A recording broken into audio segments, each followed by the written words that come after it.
Hello everyone welcome to school plus. तो आज आम यह वीडियो माध्यम कंप्यूटर सब्जेक्ट रो चैप्टर नंबर 2 जोटा कि हमर अछि आर्किटेक्चर ऑफ कंप्यूटर ताकू नै कि जहाँ भी किसी एनसीईआरटी बेस्ड एमसीक्यू अछि सब किसी आज आम यह वीडियो माध्यम डिस्कशन करवा। एवं मु कहि रखुची कि यह वीडियो पूर्वर मु आपण मन पई गोटे 12 घंटार गोटे थ्योरी रो माराथन क्लास कर सारी एवं सही वीडियो रे सब चैप्टर वाइज मु थ्योरी को सब एक्सप्लेनेशन करिछि।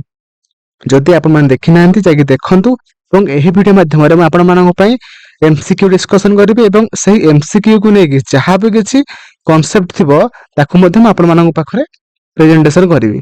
सेथि पई आपण माने वीडियो को फास्ट रु लास्ट जाय देखंतु एवं ता सहित मु कहि रखिबी ओडिसा रे आपण माने जहाँ भी किसी एग्जाम दियंतु ना काहे की ओडब्ल्यूएस अंडर रे हो कि ओपीएससी अंडर रे हो कि हमर ट्रिपल अंडर रे हो बा ओडिसा रे जहाँ भी किसी टीचिंग एग्जाम हो जो भी एग्जाम दियंतु ना काहे सब एग्जाम रे सिलेबस रे आपण मानकर कंप्यूटर अछि। तो आपण माने बिना डाउट रे वीडियो को फास्ट रु लास्ट जाय देखंतु बिना स्किप करी देखंतु। मोर आशा आपण माने सब क्वेश्चन को ठीक भाबरे बुझी पारिबे एवं सब क्वेश्चन को लेके जहाँ भी किसी एक्स्ट्रा पॉइंट थिबो ताकू मध्ये आपण माने ठीक भाबरे बुझी पारिबे।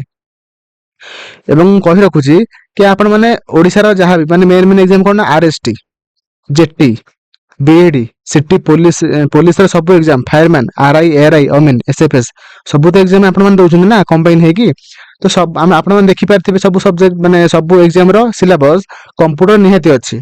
तो सेति पई आपण माने चैप्टर वाइज आ गोटे कथा आपण माने जो भी सॉफ्टवेयर कंपनी आपण माने एग्जाम करूना काहे कि किंतु से आपण माने एनसीईआरटी बेस्ड एमसीक्यू पकाउछ सेति पई मैं आपण माने पई एनसीईआरटी बेस्ड माने एमसीक्यू डिस्कशन करूछि। तो आपण माने बिना डाउट रे वीडियो को फास्ट रु लास्ट जाय देखिबे बिना स्किप करी देखिबे। वीडियो को लाइक कर देबे चैनल को नुआ थिले सब्सक्राइब करिकि ऑल नोटिफिकेशन ऊपर क्लिक करिवे जदर कि मु जहाँ भी किछि नुआ वीडियो अपलोड करिवे आपण मन द्वारा फास्ट नोटिफिकेशन पाई परिबे। एवं आपण मानको वीडियो केमिति लागिला एवं आउ को टॉपिक ऊपर वीडियो कले भलो लागिवो ताकू मध्ये आपण माने मते कमेंट लिखि परिबे। चलंतु वीडियो स्टार्ट करिवा। प्रथम क्वेश्चन अछि कहि computer consist of how many main components हला हमर कंप्यूटर केतेटा मेन कंपोनेंट्स को नेकी तयारी होई छला। तो ऑप्शन अछि 2 3 4 5। तो सठिक आंसर कोन आपण माने मते कमेंट रे जणाइबे हला। तो देखंतु हमर कंप्यूटर तीनटा मेन कंपोनेंट को नेकी गठित होईची जोटा कि फर्स्ट कोन हमर इनपुट आउटपुट यूनिट जोटा कि आई और ओ यूनिट तापर अछि सेंट्रल प्रोसेसिंग यूनिट तापर मेमोरी यूनिट हला जोटा कि हमर तीनटा मेन कंपोनेंट्स को नेकी हमर कंप्यूटर तयारी होईची हला। तो आपण माने वीडियो को लाइक कर देबे चैनल को नवा थिले सब्सक्राइब करके ऑल नोटिफिकेशन ऊपर क्लिक करियो जदर कि मु जहाँ भी किछि वीडियो अपलोड करिवे आपण द्वारा फास्ट नोटिफिकेशन पाई परिवे हला। एवं ता सहित मु कहि रखिबी आपण मानकर सब एजुकेशनल ग्रुप जो अछि समस्तंकर सेथरे टिके शेयर कर देबे हला। चलंतु परवर्ती क्वेश्चन को जिबा। परवर्ती क्वेश्चन को जे mouse and keyboard is which type device हला। तो देखंतु हमर दी टाइप रो टू टाइप ऑफ डिवाइस अछि कंप्यूटर सिस्टम रे गोटे जे इनपुट आउट होचे आउटपुट। तो देखंतु हमर से बेठी आपण मानन पचारछि कि माउस एंड कीबोर्ड गोटे को टाइप रो डिवाइस अटे। तो ऑप्शन अछि output input both input and output ना प्रोजेक्टेड डिवाइस। देखो सठिक आंसर कौन हो हमर देखो माउस अनुसार देखो इनपुट डिवाइस माने कौन आमे जो डिवाइस माध्यम रे कंप्यूटर को कमांड देई थांदी तांको आमे कहि थांदी इनपुट डिवाइस एवं ता सहित आमे जो डिवाइस माध्यम रे आमे माने कंप्यूटर माने रिजल्ट पाई थांदी ताको आमे कहि थांदी आउटपुट डिवाइस हला। त सेही भली भाबरे माउस एंड कीबोर्ड गोटे को टाइप डिवाइस अटे हमर गोटे ऑप्शन बी जोटे इनपुट डिवाइस अटे काहे ना माउस एंड कीबोर्ड माध्यम रे आमे माने कंप्यूटर को कमांड देई थांदी हला। सेति पई ऑप्शन बी हे जिवो सठिक आंसर ओके। तो परवर्ती क्वेश्चन जोटा कहि जे monitor printer and plotter is which type device हला। तो monitor and printer and plotter हला गोटे को टाइप रो डिवाइस अटे। ऑप्शन अछि input output both input and output ना प्रोजेक्टेड डिवाइस। तो सठिक आंसर कोन हबो देखंतु मॉनिटर एंड प्रिंटर जोटा कि गोटे कोन हबो ना आउटपुट डिवाइस काहे ना हमें मॉनिटर हला प्रिंटर हला से सब माने मेसिन माध्यम रे माने कंप्यूटर आमे रिजल्ट पाई थांती। तो सेति पई हमर ऑप्शन बी हे जिवो सठिक आंसर जोटा कि हमर आउटपुट डिवाइस हला। तो परवर्ती क्वेश्चन कहि what is the full form of CPU. एठी आपण मानन पचार जे सीपीयू रा फुल फॉर्म कोन हबो। ऑप्शन अछि central processing unit central processing unit ना कोड प्रोसेसिंग यूनिट ना हमर सेंट्रल प्रोसेसिंग यूनिट। तो सठिक आंसर है हमर ऑप्शन बी जोटा कि हमर कोन ना central processing unit. Option B will be right answer. Okay, तो परवर्ती क्वेश्चन कहछि central processing unit is consist of माने से कहछि कि हमर जो सीपीयू अछि तो सीपीयू टा हमर काहा को नेकी गठित होइछि। ऑप्शन अछि सेंट्रल सेट ऑफ रजिस्टर, तापर अछि अरिथमेटिक लॉजिक यूनिट ना कंट्रोल यूनिट ना हमर ऑल ऑफ द अबव। देखंतु हमर सेंट्रल प्रोसेसिंग यूनिट जोटा कि हमर सीपीयू हमर तीनटा यूनिट के नै गठित कोन कोन ना हमर arithmetic and logic unit and control unit and set of register. सेति पे हमर ऑप्शन डी हे जिवो सठिक आंसर जोटा कि हमर ऑप्शन डी। कहना देखंतु हमर अरिथमेटिक लॉजिक यूनिट रे कोन होबे ना हमर होउची सब मैथमेटिकल सब इंस्ट्रक्शन गुड को से माने प्रोसेस करे एवं ता सहित हमर कंट्रोल यूनिट रे हमर सब डिवाइस गुड को अछि से माने केमिति भाबरे ठीक भाबरे रन हे परिबे रनिंग हे परिबे। तो सेटा को हम माने सेटा हमर कंट्रोल यूनिट माध्यम रे से माने ताकू माने कंट्रोल करे हला। तापर असला सेट ऑफ रजिस्टर माने सेट ऑफ रजिस्टर से सब कोन करे ना सब हमर डाटा गुड को सब से प्रोसेस करथाय हला। सेति पे हमर ऑप्शन डी हे जिवो सठिक आंसर। ओके, तो परवर्ती क्वेश्चन कहछि CPU is otherwise known as हला। सीपीयू को हमें आउ कोन कहि थांदी देखो हमारा ऑप्शन अछि heart of computer, brain of computer ना आई ऑफ कंप्यूटर ना हमर all of the above. CPU को हमें अदरवाइज कहि थांदी कोन ना हमर होछि ब्रेन ऑफ कंप्यूटर हला, जोटा हमर ऑप्शन बी हे जिवो सठिक आंसर। ओके, तो परवर्ती क्वेश्चन को जिबा। तो परवर्ती क्वेश्चन कहछि what is the full form of PCB हला। पीसीबी रा फुल फॉर्म कोन पाकिस्तान क्रिकेट बोर्ड कर देबेन हला। तो ऑप्शन अछि कोन ना प्रिंटेड सर्किट बोर्ड बिट, प्रिंटेड सर्किट बोर्ड ना प्रिंटेड सर्कल बोर्ड ना प्रिंटेड केयर बोर्ड। तो सठिक आंसर कोन हे जिवो हमरा ऑप्शन बी जोटा कि प्रिंटेड सर्किट बोर्ड हला। तो option B will be right answer हला, जोटा आपण माने पिक्चर माध्यम देखि पारथुबे हला। तो परवर्ती क्वेश्चन अछि fast micro processor was made by which company हला। हमर प्रथम माइक्रो प्रोसेसर को किए माने तयारी करथिले। तो ऑप्शन अछि माइक्रोसॉफ्ट, इंटेल, आईबीएम ना गूगल। तो सठिक आंसर हिजबो कोन हमरा इंटेल हला। इंटेल कंपनी जोटा कि से फास्ट माइक्रो प्रोसेसर को तयारी करथिला हला। तो परवर्ती क्वेश्चन कहछि who is the invented the microprocessor माने हमर से एठी क्वेश्चन पचारछि हमर माइक्रो प्रोसेसर को किए इन्वेंट करथिले हला। तो ऑप्शन अछि टेडअप, ऑप्शन बी अछि फैगेन, ऑप्शन सी टाटा ना ऑप्शन डी जोटा कि बोथ ए एंड बी। जोटा कि हमर सठिक आंसर हे हमर ऑप्शन डी जोटा कि both A and B Ted Hoff and Faggin. Okay, तो परवर्ती क्वेश्चन कहछि in which year the microprocessor made by Intel company हला। हमर को मसिहा रे Intel company fast micro processor को तयारी करथिला। तो ऑप्शन अछि 1970, 71, 50, 80। जोटा कि सठिक आंसर हे जिवो 1971 हला। Option B will be right answer. Okay, तो परवर्ती क्वेश्चन कहछि the basic function performed by computer is or are. देखो हमर गोटे बेसिक फंक्शन कंप्यूटर कोन से पचारछि। तो ऑप्शन अछि डाटा प्रोसेसिंग हला, डाटा स्टोरेज ना डाटा मूवमेंट ना डाटा कंट्रोल ना ऑल ऑफ द अबव हला। कोनतो मते तो सठिक आंसर हे जिवो हमर ऑप्शन ए जोटा कि ऑल ऑफ द अबव, जोटा कि कोन ना हमर कंप्यूटर रे गोटे बेसिक फंक्शन अटे हला। से कोन करे ना कंप्यूटर डाटा को प्रोसेस करे, स्टोरेज करे माने मूवमेंट करे एवं ता सहित कंट्रोल मध्ये से करे हला। तो परवर्ती क्वेश्चन कहै छै dash form of backbone for building successful computer system हला। हमर कोउटा को आमे कहथांती माने कंप्यूटर सिस्टम रे गोटे कंप्यूटर सिस्टम माने सक्सेसफुली तो तयारी हे पारे तार मेन भूमिका कोउटा। तो ऑप्शन अछि कंप्यूटर आर्किटेक्चर ना ऑप्शन बी अछि कंप्यूटर मॉडल ना कंप्यूटर इंस्ट्रक्शन ना नन ऑफ द अबव हला। जोटे देखंतु हमर ऑप्शन ए जोटे कि कंप्यूटर आर्किटेक्चर हला, जोटे कि हमर कंप्यूटर जो हमर सिस्टम टा सक्सेसफुल तयारी हे पारे तार मेन भूमिका हला। तो परवर्ती क्वेश्चन कहै छी the fast super computer architecture was introduced in. हमर फास्ट कंप्यूटर जो आर्किटेक्चर टा हमर केबे इंट्रोड्यूस करा जायतिला। ऑप्शन छै 1970, 1968, 1971 ना 1973। तो सठिक आंसर कोन हबो जोटा देखो सठिक आंसर है 1970। 1970 रे आमर फास्ट माई जो आमर कंप्यूटर आर्किटेक्चर टा आमर इंट्रोड्यूस होइतिला। ओके, तो परवर्ती आम क्वेश्चन को जिबा। तो परवर्ती क्वेश्चन को द सिस्टम यूनिटी है। तो सिस्टम यूनिट को आम कौन कही से कौन करे? Option C coordinate input and output device. Number is the container that houses electronic components. Option C is a combination of hardware and software. Option D अछि कंट्रोल एंड मैनिपुलेट्स डाटा। सठिक answer कौन हम? जोटा देखो option B जोटा कि is the container that houses electronic components है। कौन करना से सब आम इलेक्ट्रोनिक्स कंपोनेंट गुड़ी को से कंटेन करके रखे सिस्टम यूनिट है। तो परवर्ती क्वेश्चन कही which of the following is metal or plastic case that hold all the physical parts of the computer है। तो आपण मानक ऑप्शन देछि सिस्टम यूनिटी, सीपीयू, मेनफ्रेम ना प्लेटफॉर्म ना माइक्रो प्रोसेसर। देखो एटा कौन हम से आपण मानक पचार कोटा गोटे प्लास्टिक और मेटल केस जो कि आमर सब फिजिकल पार्ट गुडी को माने गोटे कंप्यूटर सब फिजिकल पार्ट गुडा सब होल्ड करके रखा हुए। तो कहतु सिस्टम यूनिटी, सीपीयू ना मेनफ्रेम ना प्लेटफॉर्म ना हमरा माइक्रो प्रोसेसर। एटा कौन हम? ऑप्शन जोटा कि हमर ए जोटा कि सिस्टम यूनिट, जोटा कि मैं आपण मानक एबे कहि के आसले हला। सिस्टम यूनिट रे सब हमर फिजिकल पार्ट ऑफ कंप्यूटर गुडी को सब से होल्ड करी रखि थाए हला, रखा जाई थाए। तो परवर्ती क्वेश्चन कहि त the components that process data are located in which of the following.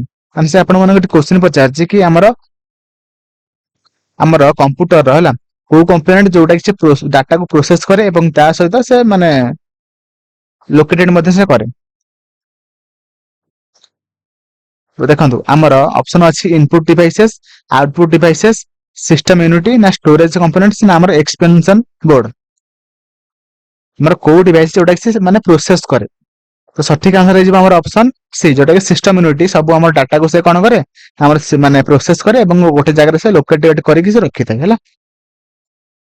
तो परवर्ती क्वेश्चन कहिछि which of the following is not responsible for the performance of the computer. माने हमर एठी जो पांचटा ऑप्शन देछि पांचटा ऑप्शन मध्यनु कोउटा जोटा कि परफॉर्मेंस ऑफ कंप्यूटर रा गोटे रेस्पोंसिबल नुहे कोउटा। तो देखो एठी हमर फर्स्ट कहिछि number of the key in the keyboard, तार कहिछि format of the video or graphics का वर्ड कार्ड हो बोधे। तो memory in the video or graphics word ना हमर the clock speed of the processor ना हमर number of the core available in the processor. देखो हमर जो बी सी डी ई। तो देखो ये जो चारटा अंक आमर कौन हो ना आमर हो माने गोटे कंप्यूटर परफॉर्मेंस को से माने अफेक्ट करंदी। किंतु देखो हमर गोटे कीबोर्ड रे केतरा नंबर अछि सेटा हमर कंप्यूटर स्पीड बा हमर परफॉर्मेंस को से इफेक्ट कर पकई न थाए।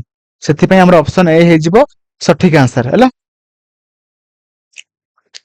तो परवर्ती क्वेश्चन को जिबा होय a dash device is any device that provides information which is sent to the CPU हैला।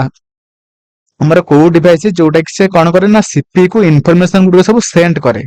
तो ऑप्शन अछि इनपुट, आउटपुट, CPU, मेमोरी।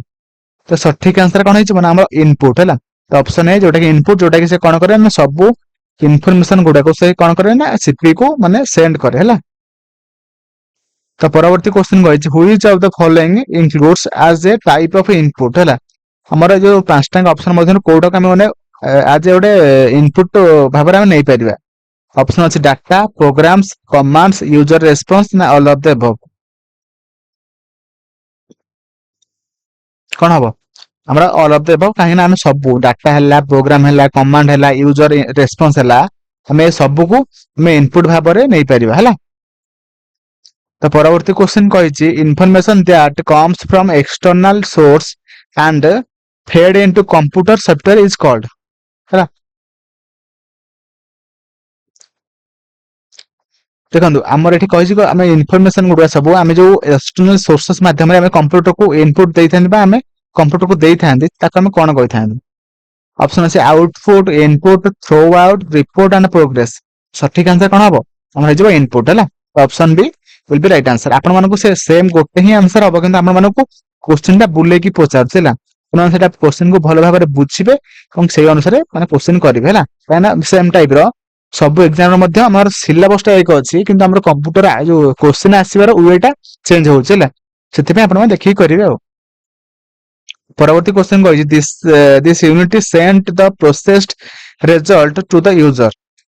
ହେଲା, ଆମେ ଯୋଉଟା ଗୋଟେ କଣ କରିବା ନା ସବୁ ଆମର ଯୋଉ ଯାହା ବି ଇନଫର୍ମେସନ ଅଛି ଆମକୁ ଯୋଉଟା କମ୍ପ୍ୟୁଟର ଆମକୁ ପ୍ରୋସେସ କଲା ପରେ ଆମକୁ ରେଜଲ୍ଟ ଆଜ ଏ ରେଜଲ୍ଟ ଭାବରେ ସେ ଦେଇଥାଏ, ତାକୁ ଆମେ କଣ କହିଥାନ୍ତି? ତ ଇନପୁଟ, ଆଉଟପୁଟ, ମେମୋରି ନା ସିପିୟୁ? ତ ସଠିକ ଆନ୍ସର କଣ ହବ? ଯୋଉଟା କି ଆମର ଆଉଟପୁଟ ହେଲା। Option B will be right answer, ଯୋଉଟା କି ଆଉଟପୁଟ ହେଲା। ତ ପରବର୍ତ୍ତୀ କ୍ୱେଶ୍ଚନ କହିଛି ଆଉଟପୁଟ ୟୁନିଟ ଇନକ୍ଲୁଡ୍ସ। ଆମର ଆଉଟପୁଟ ୟୁନିଟ କି ଆମେ କଣ କହିଥାନ୍ତି? ବା ଆମର କୋଉଟା ଆଉଟପୁଟ ୟୁନିଟ ରେ ଆମର କୋଉଟା କୋଉଟା ଯିବ? ଅପସନ ମଧ୍ୟରୁ ଚାରିଟା ଅପସନ ମଧ୍ୟରୁ ଆମର କୋଉଟା ଆଉଟପୁଟ ୟୁନିଟ ମଧ୍ୟରୁ ଯିବ? ଅପସନ ଅଛି ପ୍ଲଟର, ପ୍ରିଣ୍ଟର, ମନିଟର ନା ଅଲ୍ ଅଫ୍ ଦ ଏଭବ? ତ ସଠିକ ଆନ୍ସର କଣ ହବ? ଆମର ଅଲ୍ ଅଫ୍ ଦ ଏଭବ। କାହିଁକିନା ଆମର ଯୋଉ ତିନିଟାଙ୍କ ଯୋଉ ଆମର ଡିଭାଇସ ଅଛି, ମୋର ତିନିଟାଙ୍କ ହେଇଯିବ ଗୋଟେ ଗୋଟେ ଗୋଟେ କଣ ନା ଆମର ଆଉଟପୁଟ ଡିଭାଇସ ହେଲା। ତ ପରବର୍ତ୍ତୀ କ୍ୱେଶ୍ଚନ କହିଛି this component is required to process data into information and consist of integrated circuit ହେଲା। ଦେଖନ୍ତୁ ଆମର କଣ କରେ ଗୋଟେ କମ୍ପୋନେଣ୍ଟ କୋଉଟା ଯୋଉଟା କି ଆମର କଣ କରେ ସବୁ ଡାଟାକୁ ପ୍ରୋସେସ କରେ, ଡାଟାର ଇନଫର୍ମେସନ କୁ, ଏବଂ ତା ସହିତ ଆମର ସବୁ ତାକୁ ସବୁ ମିଶେଇକି ଇଣ୍ଟିଗ୍ରେଟେଡ ସର୍କିଟ ତିଆରି ହୋଇଛି, ତାକୁ ଆମେ କଣ କହିଥାନ୍ତି? Hard disk, Ram, CPU, Rome ନା ନନ୍ ଅଫ୍ ଦ ଏଭବ? ସଠିକ ଆନ୍ସର କଣ ହବ ନା ଆମର ହେଇଯିବ ସିପିୟୁ ହେଲା। Option C will be right answer। କାହିଁକି ନା ଆମର ସବୁ ସିପିୟୁ କଣ କରେ ନା ଆମ ଡାଟାକୁ ସେ ଡାଟା ଗୁଡିକୁ ସବୁ ସେ ପ୍ରୋସେସ କରିକି ଇନଫର୍ମେସନ ଭାବରେ ସେ ଦେଇଥାଏ, ଏବଂ ତା ସହିତ ସବୁ ଇଣ୍ଟିଗ୍ରେଟେଡ ସର୍କିଟ କୁ ନେଇକି ମଧ୍ୟ ସେ କନସିଷ୍ଟ ହୋଇଛି ହେଲା। ତ ପରବର୍ତ୍ତୀ କ୍ୱେଶ୍ଚନ କହିଛି ଦ ସେଣ୍ଟ୍ରାଲ ପ୍ରୋସେସିଂ ୟୁନିଟ ବା CPU in A computer consist of, ମାନେ ଆମର ସିପିୟୁ କାହାକୁ ନେଇ ଗଠିତ ହୋଇଛି ହେଲା। ତ ଅପସନ ଅଛି ଇନପୁଟ, ଆଉଟପୁଟ ଆଣ୍ଡ ପ୍ରୋସେସିଂ, ଆମର control unit, primary storage and secondary storage, ଆମର control unit, arithmetic logic unit ନା ମେମୋରି ୟୁନିଟ, ଆମର ଅଲ୍ ଅଫ୍ ଦ ଏଭବ? ସଠିକ ଆନ୍ସର କଣ ହବ ନା ଆମର ଅପସନ ସି, ଯୋଉଟା କି ଆମର ସିପିୟୁ ଯୋଉଟା control unit, arithmetic logic unit and memory unit କୁ ନେଇକି ଗଠିତ ହୋଇଛି ହେଲା। ତ ପରବର୍ତ୍ତୀ କ୍ୱେଶ୍ଚନ କହିଛି which instructions is used for loading data into CPU accumulator register from memory? ହେଲା, ମତେ କୁହନ୍ତୁ କୋଉ ଇନଷ୍ଟ୍ରକ୍ସନ ଯୋଉଟା କି ଆମର କଣ କରେ ନା ହଉଛି ସିପିୟୁ ର ସବୁ ଡାଟାକୁ ସେ ଲୋଡ କରେ ହେଲା। କୋଉଠି ନା ଆମର ସବୁ ଆକୁମୁଲେଟର ରେଜିଷ୍ଟର ହେଲା।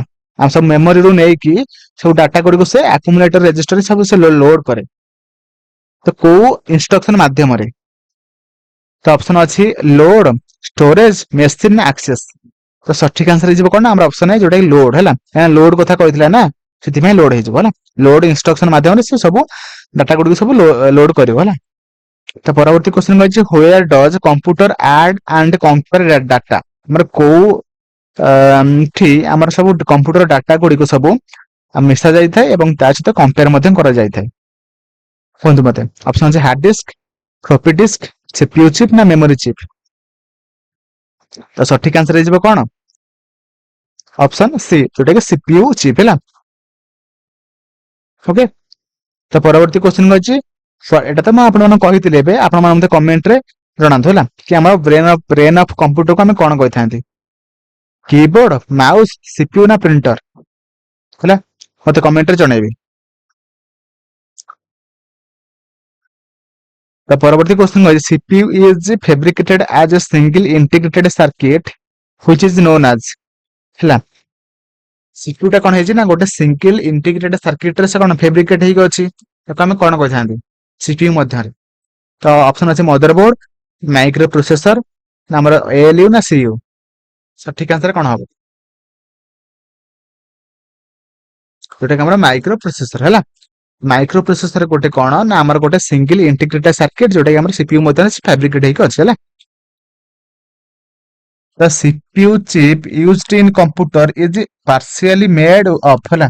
ଆମର ଯୋଉ ସିପିୟୁ ର ଯୋଉ ଚିପ୍ ଟା ଅଛି ହେଲା, ତ ସେ ଚିପ୍ ଟା ଆମର କୋଉ ମେଟାଲ ବା କୋଉ କାହା ମାଧ୍ୟମରେ ଏଟା ମାନେ ତିଆରି କରାଯାଇଛି ହେଲା।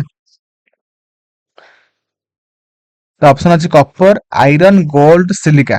ତ ସଠିକ ଆନ୍ସର କଣ ହବ? ମାନେ କୋଉ ମେଟାଲ କୁ ୟୁଜ କରିକି ଆମର ସିପିୟୁ ର ଚିପ୍ କୁ ମାନେ ଆମର ତିଆରି କରାଯାଇଅଛି ହେଲା। ତ ଅପସନ ଅଛି କପର, ଆଇରନ୍, ଗୋଲ୍ଡ, ସିଲିକା। ଯୋଉମାନେ ଜାଣିଛନ୍ତି ମତେ କମେଣ୍ଟରେ ଲେଖିପାରିବେ ହେଲା। ତ ସଠିକ ଆନ୍ସର ହେଇଯିବ ଆମର କଣ ନା ଅପସନ ଡି, ଯୋଉଟା କି ଆମର ସିଲିକା ହେଲା, ସିଲିକନ। ଓକେ, ତ ପରବର୍ତ୍ତୀ କ୍ୱେଶ୍ଚନ ହଉଛି the main job of CPU is to, ମାନେ ସିପିୟୁ ର ମେନ୍ କାମ କଣ? ହେଲା ଅପସନ ଅଛି କ୍ୟାରି ଆଉଟ୍ ପ୍ରୋଗ୍ରାମ ଇନଷ୍ଟ୍ରକ୍ସନ ନା store data and information further use ନା କହିଛି process data and information both 1 and 3। ତ ସଠିକ ଆନ୍ସର କଣ ହବ? ଦେଖନ୍ତୁ ସଠିକ ଆନ୍ସର କଣ ହବ ନା ଆମର ହଉଛି ସିପିୟୁ ର ମେନ୍ କାମ କଣ ନା ସେ ଆମେ ମାନେ ଯାହା ବି କିଛି ଇନଷ୍ଟ୍ରକ୍ସନ ଦେଇଥାନ୍ତି ସେଟାକୁ ସେ କଣ କରିବ ନା ଆମକୁ ସେ ତା ରେଜଲ୍ଟ ଦେଇଥାଏ ଏବଂ ତା ସହିତ ଡାଟାକୁ ସେ ପ୍ରୋସେସ କରିକି ଇନଫର୍ମେସନ ମାଧ୍ୟମରେ ସେ ଆମକୁ ରେଜଲ୍ଟ ମଧ୍ୟ ଦେଇଥାଏ, ଯୋଉଟାକି ଆମର ବୋଥ 1 and 3 ହେଇଯିବ ସଠିକ ଆନ୍ସର ହେଲା। ତ ସେଇପରି ଭାବରେ ପରବର୍ତ୍ତୀ କ୍ୱେଶ୍ଚିନ କହିଛି ଦ main propose of time sharing techniques used in computer is two make the best use of ହେଲା। ତ ସଠିକ ଆନ୍ସର କଣ ହବ ନା ଆମର ଯୋଉ ଆମର କମ୍ପ୍ୟୁଟରରେ ତାହା ମାଧ୍ୟମରେ ଆମେ ଟାଇମ ସେୟାରିଂ କରିଥାନ୍ତି ସେଟା ସେ କ୍ୱେଶ୍ଚିନ ପଚାରୁଛି ହେଲା। ସଠିକ ଆନ୍ସର ହେଇଯିବ ଆମର ଅପସନ ଏ ଯୋଉଟା କି ସିପିୟୁ। ଓକେ, ତ ପରବର୍ତ୍ତୀ କ୍ୱେଶ୍ଚିନ କହିଛି the CPU is made of two smaller components ମାନେ କାହାକୁ ନେଇକି ସିପିୟୁ ଗଠିତ।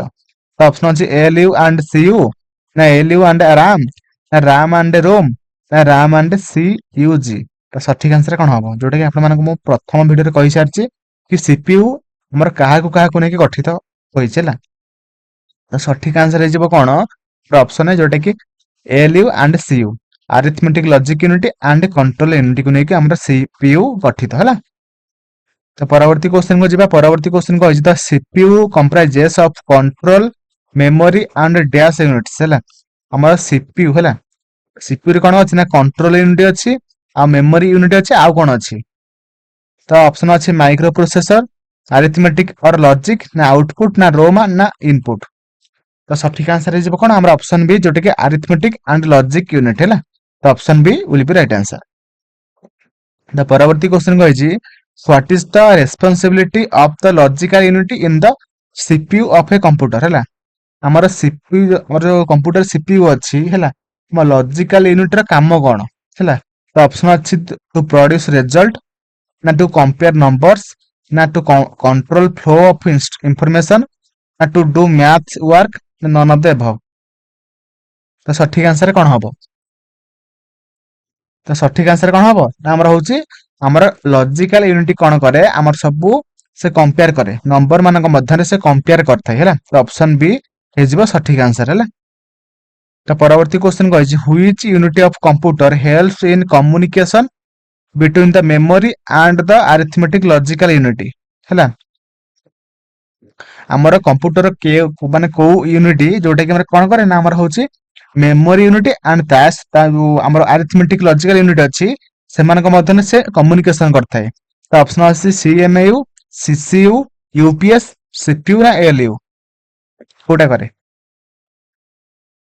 ଯୋଉଟା କି ସଠିକ ଆନ୍ସର ହେଇଯିବ ଆମର ସିପିୟୁ ହେଲା। Option D will be right answer ହେଲା। ତ ପରବର୍ତ୍ତୀ କ୍ୱେଶ୍ଚିନ କୁ ଯିବା। The which part of computer is used for calculating and comparing ହେଲା। ଆମର କମ୍ପ୍ୟୁଟର କୋଉ ପାର୍ଟ କୋଉଟା କି କଣ କରେ ନା ଆମର ହଉଛି ସେ କାଲକୁଲେଟିଂ କରେ ହେଲା ଆଉ ତା ସହିତ କମ୍ପେୟାର ମଧ୍ୟ କରେ ଯୋଉଟା କି ଆପଣମାନଙ୍କୁ ମୁଁ ଏବେ ପୂର୍ବ କ୍ୱେଶ୍ଚିନରେ କହିକି ଆସିଲି ହେଲା। ତ ଅପସନ ଅଛି ଏଏଲୟୁ କଣ୍ଟ୍ରୋଲ ୟୁନିଟ ଡିସ୍କ ୟୁନିଟ ମଡେମ ନା ଆମର ନନ୍ ଅଫ ଦ ଏଭବ। ତ ସଠିକ ଆନ୍ସର କଣ ହବ? ତ ଆମର ସଠିକ ଆନ୍ସର ହେଇଯିବ ଆମର ଅପସନ ଏ ଯୋଉଟା କି ଏଏଲୟୁ ଆରିଥମେଟିକ ଲଜିକ ୟୁନିଟ ହେଲା। ତ ଅପସନ ଏ।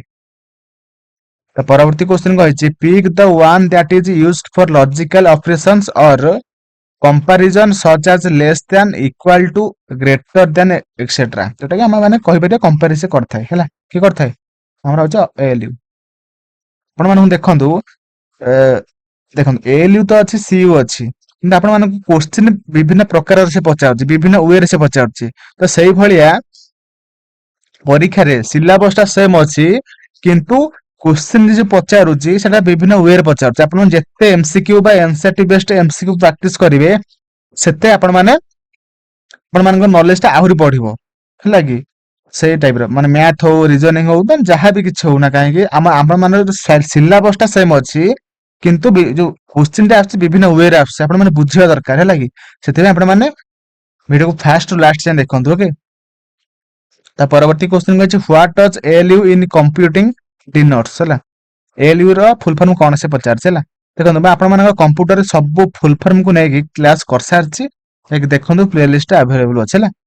ମାନେ କମ୍ପ୍ୟୁଟର ସିଲାବସରେ ଯାହା ବି କିଛି ମାନେ ସର୍ଟ ଫର୍ମ ଅଛି तार लॉन्ग माने हमर फुल फॉर्म टा कोन पुरा गोटे वीडियो सब किछि कहि सारछि हैला तो एलयू रा फुल फॉर्म कोन हबो हमर अरिथमेटिक लॉजिक यूनिट हैला जोटा कि हमर ऑप्शन ई हे जिवो सटीक आंसर हैला परवर्ती क्वेश्चन को जिबा कहिछि how many type of arithmetic operations does the ALU of computer perform हैला एतरा हमर अरिथमेटिक ऑपरेशन अछि ना चारिटा प्लस माइनस आ हमर कोन गुणन हरण हैला तो परवर्ती क्वेश्चन को जिबा कहिछि processor contain a control unit and कोन प्रोसेसर गोटे रखि थाइ कोन कंट्रोल यूनिट गोटे अछि आ गोटे कोन अछि तो ऑप्शन अछि control unit primary storage unit ना इनपुट यूनिट ना हमरा अरिथमेटिक लॉजिक यूनिट तो सठिक आंसर इज हमर ऑप्शन डी जोटे कि हमरा अरिथमेटिक लॉजिक यूनिट हैला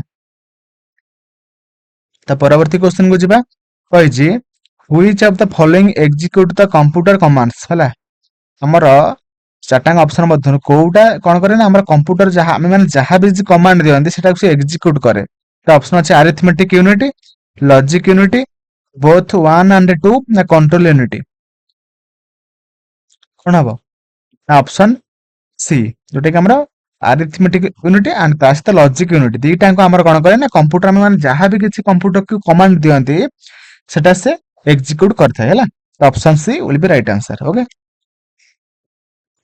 ता परवर्ती क्वेश्चन को internal memory in a CPU is nothing but हैला हमर इंटरनल मेमोरी हमें काहो कहि थांदी तो ऑप्शन अछि ए सेट ऑफ रजिस्टर्स ना ए सेट ऑफ एलयू ना माइक्रो प्रोसेसर ना बस तो सठिक आंसर कोन हबो होउछ हमर ऑप्शन ए जोटा कि ए सेट ऑफ रजिस्टर हैला तो option A will be right answer ता परवर्ती क्वेश्चन को which among the following is a small set of data holding place that is a part of computer processor and may hold an instructions a storage address or any kind of data हैला चारटा पांचटा option मध्यनु कोउटा जोटा कोन करे ना हम सेटा गोटे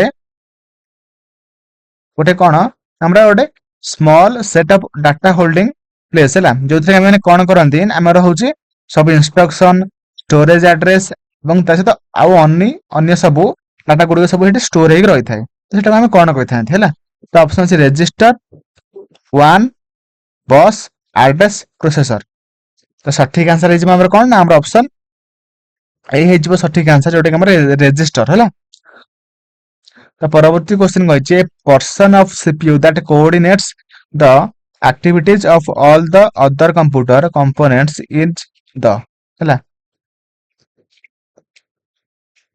मन से कहिछि कि हमर सीपीयू रो को पर्सन जोटा कि से कोन करे ना सबु माने कंप्यूटर सब कंपोनेंट गुडी से कोन करे ना हमर से ता सहित सब कोऑर्डिनेट करे कहा माध्यम रे ऑप्शन अछि मदरबोर्ड कोऑर्डिनेशन बोर्ड ना कंट्रोल यूनिट ना हमर अरिथमेटिक लॉजिक यूनिट ना हमर नन ऑफ द अबव देखंतु कोन करे हमर देखंतु अरिथमेटिक लॉजिक यूनिट सब से कैलकुलेशन करे कंपेयर करे किंतु हमर कंट्रोल यूनिट जोटा कि हमर से कोन करे सब कंप्यूटर सब कंपोनेंट जहां भी किछ थांती सेमानक सहित से कोन करे ना हमर से माने कोऑर्डिनेट करे प्रोडक्ट प्रिंटर टे आमे धर कंप्यूटर रे कनेक्ट करबा से जानिबो किमिति ना से कंट्रोल यूनिट तम कहबो जे एटा होची गोटे प्रिंटर तर इयरफोन टा आमे कनेक्ट करबा सेटा से कंप्यूटर को माने कमांड कहबो माने जणाइबो कि एटा इयरफोन बोली एटा की करबो ना हमर कंट्रोल यूनिट हैला तो ऑप्शन सी हे जिवो सठिक आंसर हैला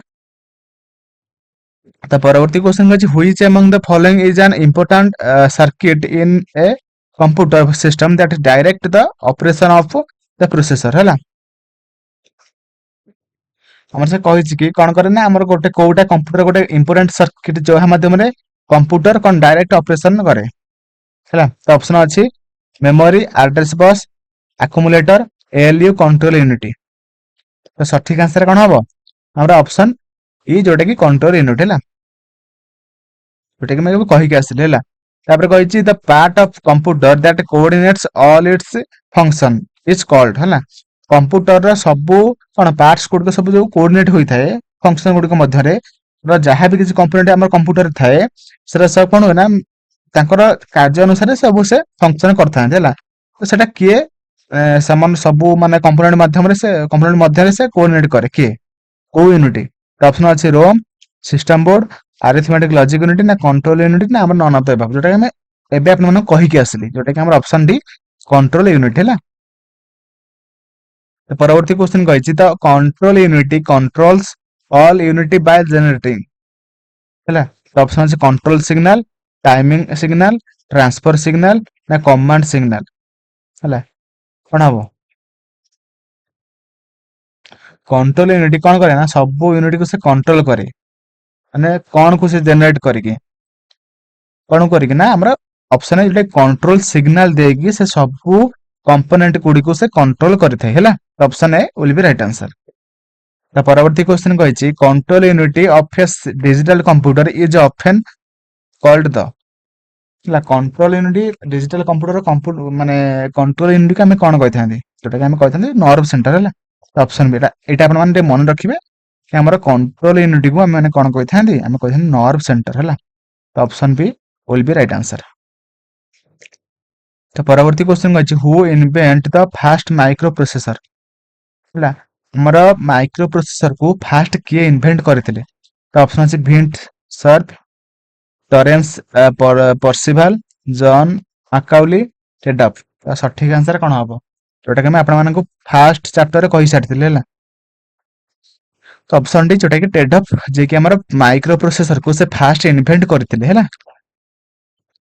तो परवर्ती क्वेश्चन को a microprocessor is the brain of computer and is also called हला। माइक्रो प्रोसेसर को हम माने कंप्यूटर ब्रेन कहि थांती ताकू आउ कोन कहि थांती हम माने।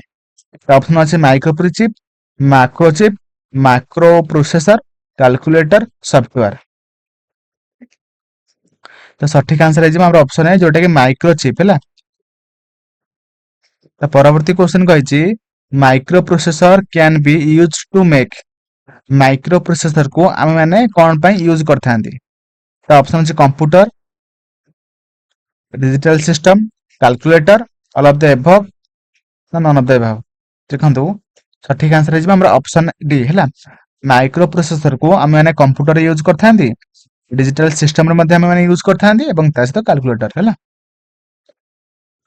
तो परवर्ती क्वेश्चन कहिछि the microprocessor is made of millions of dash micro processor टा कहा को नै कि गठित। ऑप्शन अछि रजिस्टर, ट्रांजिस्टर, माइक्रोचिप ना प्रोग्राम काउंटर। सब सब आपण मानक पय पूरा पूरी इंपोर्टेंट क्वेश्चन तो आपण माने पूरा पूरी भले कि देखंतु होला आ नोट मध्ये करंतु काहे कि आपण माने फ्यूचर रे एको रिवीजन करि परिबे होला।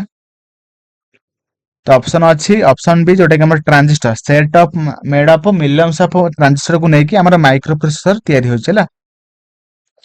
तो परवर्ती क्वेश्चन कहछि the microprocessor of a computer microprocessor option अछि देखंतु कहछि does not understand machine language and high level language understand only machine language ना हमर understand only high level language.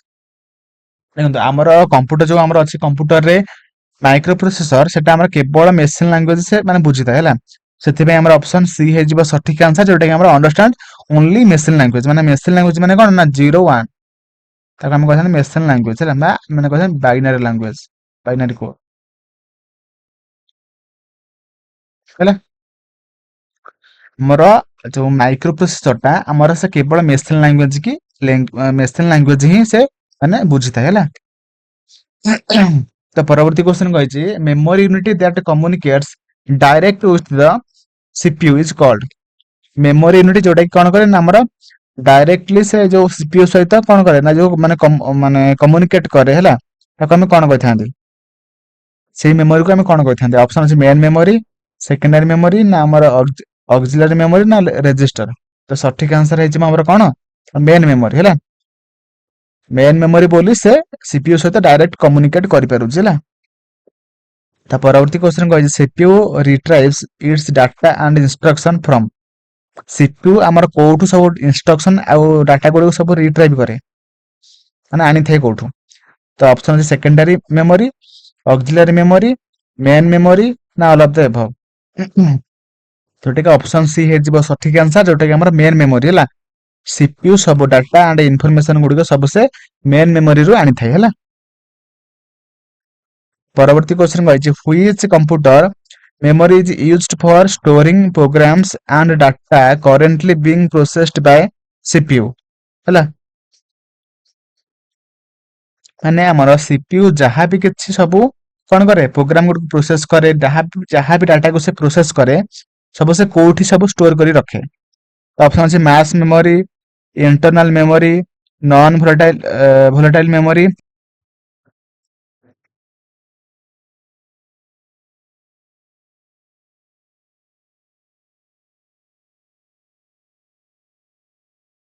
पीरोम जोटा हमर प्रोग्रामेबल रोम है। तो सठिक आंसर कौन हम आमर ऑप्शन बी जोटा कि आमर इंटरनल मेमोरी है। ओके, तो परवर्ती क्वेश्चन कही the input or output processor has a direct access to dash and contains a number of independent data channels है। कौन हम कहतु मत देखो input and output processor has a direct access dash ना आमर जहाँ भी प्रोसेसर टा क्या सहित डायरेक्ट एक्सेस करि पारे को मेमोरी सहित। तो ऑप्शन अच्छे main memory, secondary memory, cache memory ना फ्लैश मेमोरी। तो सठिक आंसर कौन हम आम ऑप्शन ए जोटा कि मेन मेमोरी कहीं प्रोसेसर टा गोटे मेन मेमोरी सहित से डायरेक्ट एक्सेस करता है। तो परवर्ती क्वेश्चन कही the word computer usually refer to the central processing unit plus है। हमारा कंप्यूटर जोटा कि कौन करे ना सेंट्रल यूनिट अच्छी, सेंट्रल प्रोसेसिंग यूनिट अच्छे, आउ कौन अच्छी आउ कौन थाए ना अच्छी हमर ऑप्शन अच्छी external memory, internal memory, input devices, output devices. तो सठिक आंसर कौन हम ना हमर ऑप्शन बी जोटा ऑप्शन बी जोटा इंटरनल मेमोरी है। तो परवर्ती क्वेश्चन कही the CPU and memory are located in which of the following devices है। हमर सीपीयू एंड मेमोरी हमर कोठी रही थाए तार से कोठी रही थाए है। तो ऑप्शन अछि motherboard, expansion board, storage device ना आउटपुट डिवाइस ना हमर सिस्टम यूनिट। जोटा कि सठिक आंसर कौन हम हमर ऑप्शन ए जोटा कि हमर मदरबोर्ड है। सीपीयू एवं ता सहित मेमोरीटा हमर सब किछि हमर कोठी थाए ना मदरबोर्ड रे अटैच हेक रही थाए है। तो परवर्ती क्वेश्चन कही the main circuit board in the computer that connect the part of the computer is the है। हमारा मेन सर्किट बोर्ड जोटा कि कंप्यूटर सहित कौन करे कनेक्ट हेक थाए है ताको हम कौन कहि थांती से मेन सर्किट बोर्ड को हम कौन कहि थांती। ऑप्शन अछि motherboard, father board, match board, hard drive, special board. तो सठिक आंसर कौन हम हमरा ऑप्शन है जोटा कि मदरबोर्ड है। आम माने जो मेन सर्किट बोर्ड थाए हमर कंप्यूटर रो आको हम कहि थांती मदरबोर्ड है।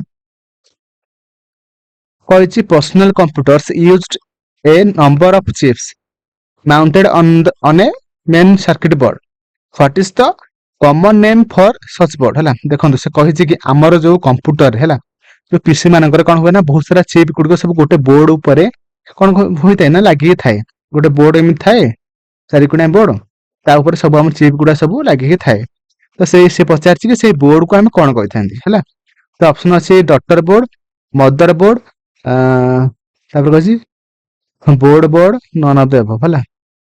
तो मत कहतु सठिक आंसर कौन हम हमारे से बोर्ड को आम कौन कही आम कही मदर बोर्ड है। खाली पीसी रे नुह आम मोबाइल रे लैपटॉप रे सबुथ आमर कौन अच्छी ना माने आमर मदर बोर्ड अच्छी है। मदर बोर्ड हूँ गोटे मेन बोर्ड है मैंने मेन बोर्ड कही था। तो परवर्ती आम क्वेश्चन को जीवा। तो परवर्ती क्वेश्चन कही which of the following are the components that reside on motherboard है। आमर कौन कही ना आमर को कंपोनेंट गुड़िक सब आमर मदरबोर्ड रो सब साइड रे लगी थाए। तो माने मदरबोर्ड रे सब कौन कौन कंपोनेंट सब लगी थाए से पचार है। तो कौन हम ऑप्शन अच्छी CMOS battery fan PCI slot ना ऑल ऑफ द अबव। देखो सठिक आंसर है कौन ना ऑप्शन डी जोटा कि ऑल ऑफ द अबव है। सिमोस बैटरी फैन पीसीआई सब किसी आमर मदरबोर्ड रे लगी थाए है। तो परवर्ती क्वेश्चन कही the communication line between CPU memory and peripherals is called है। आमर जो सीपीयू एवं ता सहित आमर मेमोरी यूनिट है कि आमर पेरिफेराल सब किसी है जो आमर कम्युनिकेशन होता है ताको आम कौन कही था क्या माध्यम होता है से पचार है। तो ऑप्शन अच्छे bus, line, media, all of the above, none of this है। तो सठिक आंसर कौन हम जोटा देखो आम सठिक आंसर है बस है। आपण मैंने चित्र माध्यम देखी पारे यहाँ हूँ गोटे बस जमी यूएसबी है ତ यूएसबी ର ଫୁଲ ଫର୍ମ କଣ ମତେ ଆପଣ ମାନେ ମତେ କମେଣ୍ଟ ରେ ଜଣେଇବେ, କାହିଁକିନା ମୁଁ ଆପଣମାନଙ୍କୁ ଅଲରେଡି କହି ସାରିଛି ହେଲା। ତ ଦେଖନ୍ତୁ ଆମର ସିପିୟୁ ଟା ଆମର ସବୁ ଯୋଉ ଅନ୍ୟ ସବୁ ପେରିଫେରାଲ ଯାହା ବି କିଛି ସବୁ ଜିନିଷ ପତ୍ର ମାନେ ସବୁ ସବୁ ଆମର ମେସିନ ହେଲା, ତା ସହିତ ଯେମିତି ଆମର ପ୍ରିଣ୍ଟର, ସ୍କାନର, ସ୍ପିକର, ତା ସହିତ ଆମର ମେମୋରି ୟୁନିଟ ସହିତ ଯୋଉ କମ୍ୟୁନିକେସନ କରେ କାହା ମାଧ୍ୟମରେ ସେ କରେ ନା ଆମର ବସ୍ ମାଧ୍ୟମରେ ସେ କରେ ହେଲା। Option A will be right answer. ତ ସେଇପରି ଭାବରେ ପରବର୍ତ୍ତୀ ଆମେ କ୍ୱେଶ୍ଚିନ୍ କୁ ଯିବା। କହିଛି dash components inside the motherboard like CPU and system memory ହେଲା। ଆମର ମଦରବୋର୍ଡ ସହିତ ହେଲା ବା ସିପିୟୁ ସହିତ ଆମର ଯୋଉ ସିଷ୍ଟମ ମେମୋରି ଯୋଉ ଆମର ସବୁ କମ୍ପୋନେଣ୍ଟ ସବୁ ଲାଗିକି ଥାଏ ହେଲା, ତ ସେଟା କାହା ମାଧ୍ୟମରେ ଲାଗିକି ଥାଏ ହେଲା। ତ ଅପସନ ଅଛି data bus, address bus, internal memory ନା ଏକ୍ସଟର୍ନାଲ ବସ୍। ତ ସଠିକ ଆନ୍ସର କଣ ହବ? ଯୋଉଟା କି ଆମର ଅପସନ ସି, ଯୋଉଟା କି ଇଣ୍ଟରନାଲ ବସ୍। ମାନେ ଆମର ମଦର ବୋର୍ଡ ର ସେ ଯୋଉ ସବୁ କମ୍ପୋନେଣ୍ଟ ସବୁ ଲାଗିଥାଏ, ସେ ସବୁ କମ୍ପୋନେଣ୍ଟସ୍ ଗୁଡିକ ଆମର କଣ ହୁଏ ନା ଆମର ସବୁ କାହା ମାଧ୍ୟମରେ ଲାଗିଥାଏ, ସବୁ ଇଣ୍ଟରନାଲ ବସ୍ ହେଲା। ଯୋଉଟା ବାହାରକୁ ଥାଏ ତାକୁ ଆମେ କହିଥାନ୍ତି ଏକ୍ସଟର୍ନାଲ ବସ୍, ଯୋଉଟା ଭିତର ପଟେ ଥାଏ ତାକୁ ଆମେ କହିଥାନ୍ତି ଇଣ୍ଟରନାଲ ବସ୍ ହେଲା। Option C will be right answer. ତ ପରବର୍ତ୍ତୀ କ୍ୱେଶ୍ଚନ କୁ ଯିବା। କହିଛି the address of input and output device or memory is carried by the ହେଲା। ତ ଇନପୁଟ ଆଣ୍ଡ ଆଉଟପୁଟ ଡିଭାଇସ ର ଯୋଉ ଆଡ୍ରେସ ଟା ଅର ମେମୋରି ସେଟା ଆମର ସବୁ କୋଉଠି ଷ୍ଟୋର ହେଇକି ଥାଏ? ତ ଅପସନ ଅଛି କଣ? ଡାଟା ବସ୍ ନା ଏକ୍ସପାନସନ ବସ୍ ନା ଆମର ଆଡ୍ରେସ ବସ୍ ନା ସିଷ୍ଟମ ବସ୍, ମାନେ କାହା ମାଧ୍ୟମରେ ସେଟା ସବୁ ଲାଗିଥାଏ ବା କନେକ୍ଟ ହୋଇଥାଏ ସେଇଟା ସେ ପଚାରିଛି। ତ ସଠିକ ଆନ୍ସର କଣ ହବ ନା ଆମର ଅପସନ ସି, ଯୋଉଟା କି ଆଡ୍ରେସ ବସ୍ ହେଲା। ତ ପରବର୍ତ୍ତୀ କ୍ୱେଶ୍ଚନ କହିଛି a physical connection between the micro processor memory and other part of micro computer is known as। ଯୋଉଟା ଆମେ ଦେଖନ୍ତୁ ଆମର ମାଇକ୍ରୋ ପ୍ରୋସେସର ମେମୋରି ସହିତ ଯୋଉ ଆମର ଅଲଗା ସବୁ ଯୋଉ ସବୁ ଅଛି ଯୋଉ ପାର୍ଟସ ଗୁଡିକ ହେଲା, ତ ସେ ଯୋଉ କନେକ୍ସନ ହୋଇଥାଏ ସେଇ ଫିଜିକାଲି କନେକ୍ସନ କୁ ଆମେ କଣ କହିଥାନ୍ତି? ବୁଝିପାରିଲେ କି ନାହିଁ? ଆମର ମାଇକ୍ରୋ କମ୍ପ୍ୟୁଟରରେ ମାଇକ୍ରୋ ପ୍ରୋସେସର ସହିତ ସବୁ ଅଲଗା ସବୁ ପାର୍ଟସ ଗୁଡିକ ଯୋଉ କନେକ୍ଟ ହୋଇଥାନ୍ତି, ସେ କନେକ୍ସନକୁ ବା ଫିଜିକାଲ କନେକ୍ସନକୁ ଆମେ କଣ କହିଥାନ୍ତି? ତ ଅପସନ ଅଛି ପାଥ, ଆଡ୍ରେସ ବସ୍, ରୁଟ ନା ଅଲ ଅଫ ଦ ଏଭବ। ତ କୁହନ୍ତୁ। ବହୁତ ଇମ୍ପୋର୍ଟାଣ୍ଟ କ୍ୱେଶ୍ଚିନ୍, ଆପଣ ମାନେ ଟିକେ ସହଜ ଭାବିବେନି। ସବୁ କ୍ୱେଶ୍ଚିନ୍ ବହୁତ ଇମ୍ପୋର୍ଟାଣ୍ଟ, କାହିଁକି ନା ଏଟା ଆମର ଏନସିଇଆରଟି ବେସ୍ଡ ଏମସିକ୍ୟୁ ପ୍ରାକ୍ଟିସ ହଉଛି ହେଲା। ଯାହା ବି କିଛି ଆମେ କ୍ୱେଶ୍ଚିନ୍ ପ୍ରାକ୍ଟିସ କରୁଛୁ ସବୁ ଏନସିଇଆରଟି ବେସ୍ଡ। ଆଉ ଆପଣ ଜାଣିଥିବେ ଯାହା ବି କିଛି ଏକ୍ସାମ ହବ ସବୁ ଟିସିଏସ୍ କରିବ ଏବଂ ଟିସିଏସ୍ ସବୁ ଏନସିଇଆରଟି କୁ ସେ ବେସ୍ କରିକି କ୍ୱେଶ୍ଚିନ୍ ପକଉଛି ହେଲା। ତ ଦେଖନ୍ତୁ ଏଟା ଆମର ସଠିକ ଆନ୍ସର କଣ ହବ ନା ଆମର ହଉଛି ଆଡ୍ରେସ ବସ୍ ହେଲା। ତ option B will be right answer. ତ ପରବର୍ତ୍ତୀ କ୍ୱେଶ୍ଚିନ୍ କହିଛି the read or write line belongs to. ଆମେ ରିଡ୍ ଅର୍ ରାଇଟ୍ ଲାଇନ୍ କୁ ଆମେ କଣ କହିଥାନ୍ତି? ତ ଅପସନ ଅଛି ଡାଟା ବସ୍, କଣ୍ଟ୍ରୋଲ ବସ୍ ନା ଆଡ୍ରେସ ବସ୍ ନା ଆମର ସିପିୟୁ। କଣ ହବ ସଠିକ ଆନ୍ସର? ଯୋଉଟା କି ଅପସନ ବି, ଯୋଉଟା କି କଣ୍ଟ୍ରୋଲ ବସ୍ ହେଲା। ଆମେ ଅପସନ ବି ଯୋଉଟା କି କଣ୍ଟ୍ରୋଲ ବସ୍ ଆମେ କରିଥାନ୍ତି ହେଲା। ତ ପରବର୍ତ୍ତୀ କ୍ୱେଶ୍ଚିନ୍ କହିଛି the name of the location of a particular piece of data is its ହେଲା। ସେ କହିଛି କି ଆମର ଗୋଟେ ଡାଟା, ଗୋଟେ ପିସ୍ ଅଫ ଡାଟାର ପର୍ଟିକୁଲାର ଲୋକେସନ ନେମ୍ ଟା ଆମେ କୋଉଠୁ ପାଇଥାନ୍ତି, ତାକୁ ଆମେ କଣ କହିଥାନ୍ତି? ସେ ଗୋଟେ ପିସ୍ ଅଫ ଗୋଟେ ପର୍ଟିକୁଲାର ପିସ୍ ଅଫ ଡାଟାର ଲୋକେସନ ଟାକୁ ଆମେ କଣ କହିଥାନ୍ତି? ତ ଅପସନ ଅଛି ଆଡ୍ରେସ, ମେମୋରି ନେମ୍ ନା ଷ୍ଟୋରେଜ ନା ଡାଟା ଲୋକେସନ। ଯୋଉଟା କି ସଠିକ ଆନ୍ସର ହେଇଯିବ ଆମର ଅପସନ ଏ, ଯୋଉଟା କି ଆଡ୍ରେସ ହେଲା। ତାର ଯୋଉ ପ୍ରପର ଲୋକେସନ ଟାକୁ ଆମେ କହିଥାନ୍ତି ଆଡ୍ରେସ ଭାବରେ ଆମେ ତାକୁ କହିଥାନ୍ତି ହେଲା। ତ ପରବର୍ତ୍ତୀ ଆମେ କ୍ୱେଶ୍ଚିନ୍ କୁ ଯିବା। କହିଛି which of the following is used to connect the different external device ହେଲା। ଆମର କହିଛି ଆମେ ଯୋଉ ସବୁ ଏକ୍ସଟର୍ନାଲ ଡିଭାଇସ ଗୁଡିକ ସବୁ ୟୁଜ୍ କରନ୍ତି ତାକୁ ଆମେ କନେକ୍ଟ କରିବା ପାଇଁ କାହାକୁ ୟୁଜ୍ କରିଥାନ୍ତି?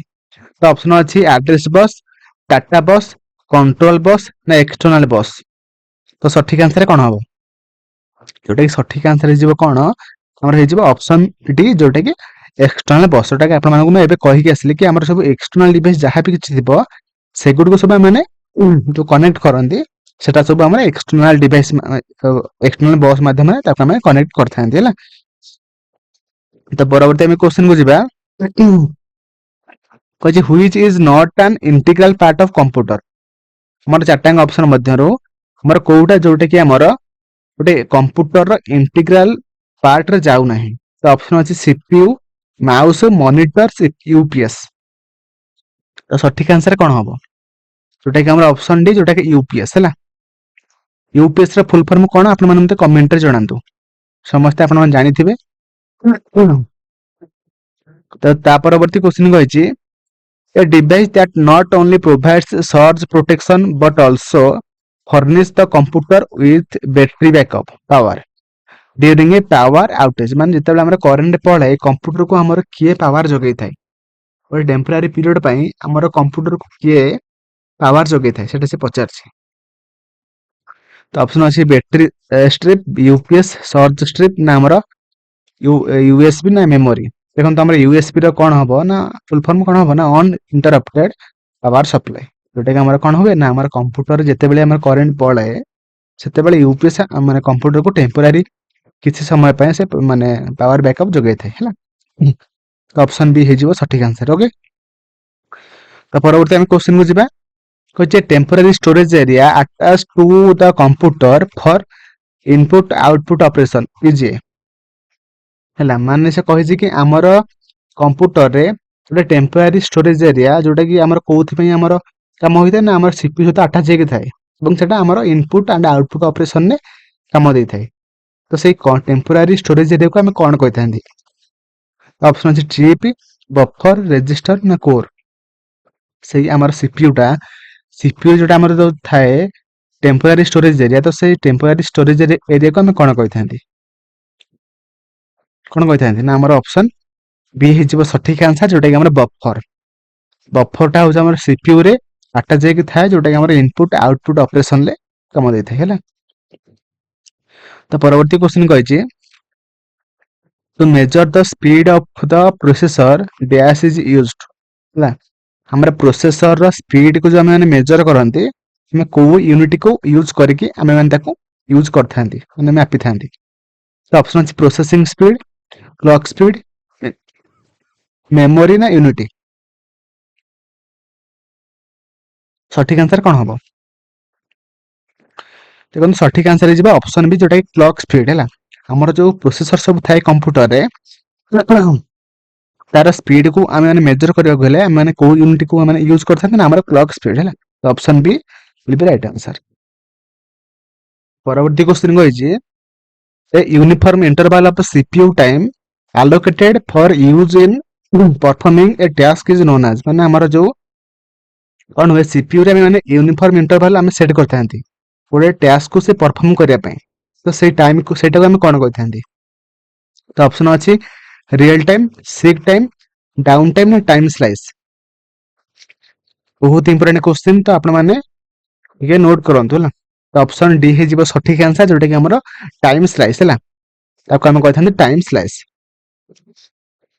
तो परवर्ती क्वेश्चन कहिछि what is the full form of DMA रे फुल फॉर्म कोन तो ऑप्शन अछि कोन direct memory access dynamic memory access direct method access double memory access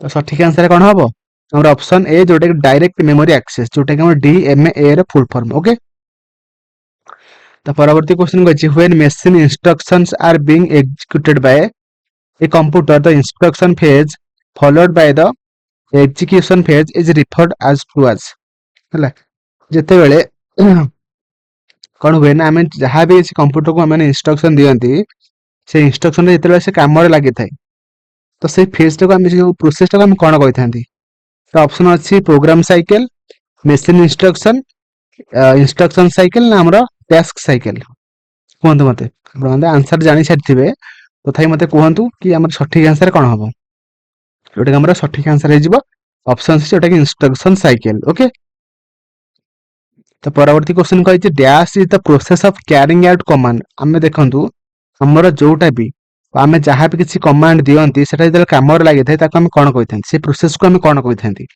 option अछि फेचिंग स्टोरिंग डिकोडिंग ना एग्जीक्यूटिंग कोन कोन ना हमरा executing option D will be right answer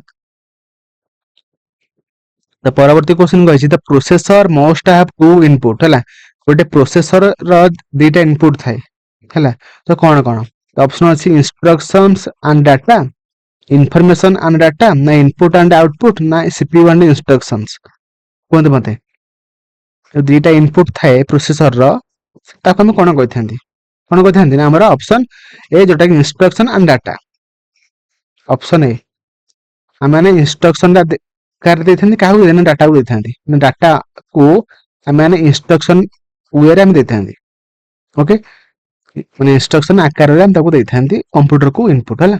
ସେଥିପାଇଁ ଆମର ଅପସନ ଏ ହେଇଯିବ ସଠିକ ଆନ୍ସର। ତା ପରବର୍ତ୍ତୀ କ୍ୱେଶ୍ଚିନ କହିଛି dash defines the parameter of the action and depends on the operation ହେଲା। କଣ ମତେ କୁହନ୍ତୁ, ମାନେ କୋଉଟା ଚାରିଟା ଅପସନ ମଧ୍ୟରୁ କୋଉଟା ଯୋଉଟା କି କଣ ମାନେ କାହାକୁ ମାନେ ସେ ଡିଫାଇନ କରେ ନା ପାରାମିଟର ଅଫ ଆକ୍ସନ। ଆକ୍ସନ ଗୁଡିକର ସେ ପାରାମିଟରକୁ ସେ ମାନେ ଡିଫାଇନ କରେ ଏବଂ ତା ସହିତ ଅପରେସନ ମଧ୍ୟ ଉପରେ ସେ ଡିପେଣ୍ଡ ହୁଏ। ସେଇଟା କୋଉଟା? ଅପସନ ଚାରିଟା ଅପସନ ମଧ୍ୟରୁ କୋଉଟା ଏଟା ଅପରେସନ ଉପରେ ସେ ଡିପେଣ୍ଡ ହୁଏ ଏବଂ ତା ସହିତ ଆକ୍ସନ ପାରାମିଟର ମଧ୍ୟ ମାନେ ପାରାମିଟରକୁ ସେ ମାନେ ଡିଫାଇନ କରେ, ମାନେ ଏକ୍ସପ୍ରେସ କରେ। ତ ଅପସନ ଅଛି ଅପକୋଡ, ଅପେରାଣ୍ଡ, ଇନଷ୍ଟ୍ରକ୍ସନ୍ସ ନା ଡାଟା? କୁହନ୍ତୁ ମତେ। ତ ସଠିକ ଆନ୍ସର ହେଇଯିବ ଆମର ଅପସନ ବି, ଯୋଉଟାକୁ ଅପେରାଣ୍ଡ ହେଲା। ଅପସନ ବି ଯୋଉଟା ନୋଟ କରି ରଖନ୍ତୁ, ଯୋଉଟା କି ତାର କାମ କଣ ନା ସେ ମାନେ ସବୁ ଆକ୍ସନ ପାରାମିଟରକୁ ସେ କେତେ ସ୍ପିଡରେ କାମ ହେଲା ସେଟାକୁ ସେ ମାପିଥାଏ ଏବଂ ତା ସହିତ ଅପରେସନ ଉପରେ ସେ ମଧ୍ୟ ଡିପେଣ୍ଡ କରେ, କାହିଁକିନା ଅପରେସନ ଟା କେତେ ସ୍ପିଡରେ ହଉଛି ସେଟାକୁ ସେ ଏକ୍ସପ୍ରେସ କରେ ହେଲା। Operand option B will be right answer. ଏଟା ହଉଛି ଆମର ଇନଷ୍ଟ୍ରକ୍ସନ ସାଇକେଲ, ଯୋଉଟା କି କଣ ହୁଏ, ଯୋଉଟା କି ମୁଁ ଆପଣମାନଙ୍କୁ ପୁରାପୁରି ଗୋଟେ ମାରାଥନ 12 ଘଣ୍ଟାର ଭିଡିଓଟା ମୁଁ ଆପଣମାନଙ୍କ ପାଇଁ ଅପଲୋଡ କରିଛି। ମାନେ କମ୍ପ୍ୟୁଟର ମାନେ ସବୁ ଚାପ୍ଟର ମାନେ ଏ ଟୁ ଜେଡ ହେଲା, ପ୍ରଥମ ଚାପ୍ଟର ରୁ ଲାଷ୍ଟ ଚାପ୍ଟର ସବୁ ମାନେ ଚାପ୍ଟରକୁ ମୁଁ କଭର କରିଛି ଏବଂ ତାକୁ ନେଇକି ଯାହାବି କିଛି କ୍ୱେଶ୍ଚିନ୍ ହେଇପାରିବ ସେଟା ମଧ୍ୟ ମୁଁ ଆପଣମାନଙ୍କ ପାଇଁ ପୁରାପୁରି ଭିଡିଓଟା ଅପଲୋଡ କରି ରଖିଛି। ଯଦି ଦେଖିନାହାନ୍ତି ଯାଇକି ଦେଖନ୍ତୁ, ପ୍ଲେ ଲିଷ୍ଟରେ ଆଭେଲେବଲ ଅଛି ହେଲା। ଓକେ,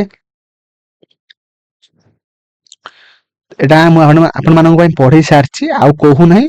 ତ ପରବର୍ତ୍ତୀ କ୍ୱେଶ୍ଚିନ୍ କୁ ଯିବା ହେଲା। କହିଛି pipe line strategy is called, ମାନେ ପାଇପ ଲାଇନ ଷ୍ଟ୍ରାଟେଜିକୁ ଆଉ କଣ କହିଥାନ୍ତି? ତ ଅପସନ ଅଛି ଇନଷ୍ଟ୍ରକ୍ସନ ଏକ୍ଜିକ୍ୟୁସନ, ଇନଷ୍ଟ୍ରକ୍ସନ ପ୍ରିଫେଚ୍, ନା ଇନଷ୍ଟ୍ରକ୍ସନ ଡିକୋଡିଂ, ନା ଇନଷ୍ଟ୍ରକ୍ସନ ମାନିପୁଲେସନ? ତ ସଠିକ ଆନ୍ସର କଣ ହବ? ତାକୁ ଆମେ କହିଥାନ୍ତି ଇନଷ୍ଟ୍ରକ୍ସନ ପ୍ରିଫେଚ୍ ହେଲା। ତ option B will be right answer. ମାନେ ଆମେ ମାନେ ପାଇପ ଲାଇନ ଷ୍ଟ୍ରାଟେଜିକୁ ଆମେ କଣ କହିଥାନ୍ତି? ଆମେ କହିଥାନ୍ତି ଇନଷ୍ଟ୍ରକ୍ସନ ପ୍ରିଫେଚ୍ ହେଲା। ପରବର୍ତ୍ତୀ କ୍ୱେଶ୍ଚିନ୍ କହିଛି on the motherboard the connection point for chip are referred to as. ମଦରବୋର୍ଡରେ ଯୋଉ ଆମର ଚିପ୍ ପାଇଁ ଯୋଉ କନେକ୍ସନ ପଏଣ୍ଟ ଥାଏ ତାକୁ ଆମେ କଣ କହିଥାନ୍ତି? ତ ଅପସନ ଅଛି ସ୍ଲଟ, ସକେଟ, ପୋର୍ଟ ନା ଲାଇନ୍ସ? ଆପଣ ମାନେ ମନେ ରଖନ୍ତୁ, ବହୁତ ଇମ୍ପୋର୍ଟାଣ୍ଟ, ପରୀକ୍ଷାରେ ପଢି ସାରିଛି, ଯୋଉଟା କି ସଠିକ ଆନ୍ସର ହେଇଯିବ ସକେଟ।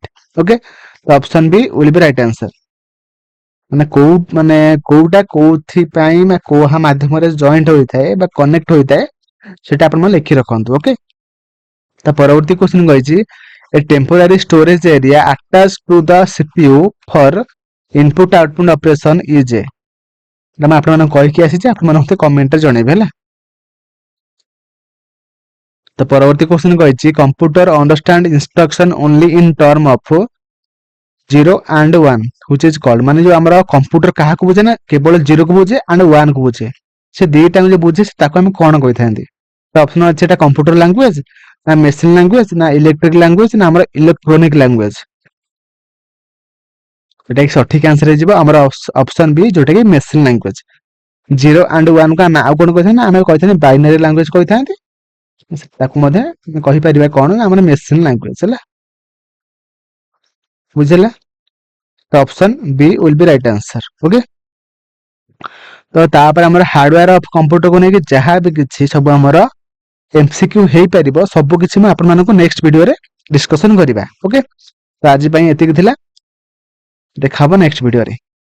ଥ୍ୟାଙ୍କ ୟୁ, ଜୟ ଜଗନ୍ନାଥ।